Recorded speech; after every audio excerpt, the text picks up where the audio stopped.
Unauthorised గా కబ్జాలో ఉండడంతో revenue అధికారులు, జిల్లా కలెక్టర్ గారు, ఆర్డీఓ, ఎంఆర్ఓ సిబ్బంది అంతా కూడా దీనికి సంబంధించినటువంటి కంప్లీట్ గా రికార్డుల ఆధారంగా దీన్ని రెవెన్యూ ఆధీనంలో తీసుకోవడం జరిగింది.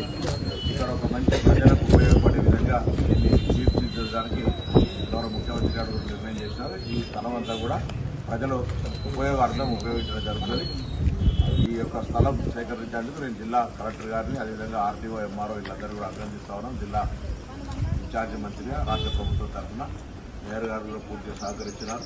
ఈ యొక్క ప్రభుత్వ స్థలాలకు సంబంధించి జరిగిన తర్వాత భూభారత చేస్తున్న సందర్భంలో ఎక్కడైనా ప్రభుత్వ స్థలాలు కబ్జాకు గురైన సమాచారం ఉంటే అధికారుల దృష్టికి తీసుకురావాల్సిన ఈ సందర్భంగా ప్రజలకు కూడా విజ్ఞప్తి చేస్తాం. ఇంకా ఇటు సైడ్ ఇది కూడా సో ఇదంతా ఒక ట్రైల్ పైనుంచి వెళ్తే మనం సో ఈ ట్రైల్ మనకి ఆ రోడ్ యాక్సెస్ ఉంది సార్. అక్కడ నుంచి ఇక్కడ నుంచి యాక్సెస్ ఉంది. మనం ఇప్పుడు వచ్చింది ఉంది all this area encroachment sir. Portfolio అంతే sir. Nature of encroachment court case వాళ్ళు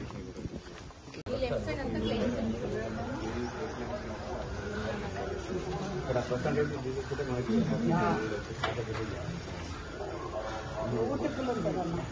ఇంత పెద్దది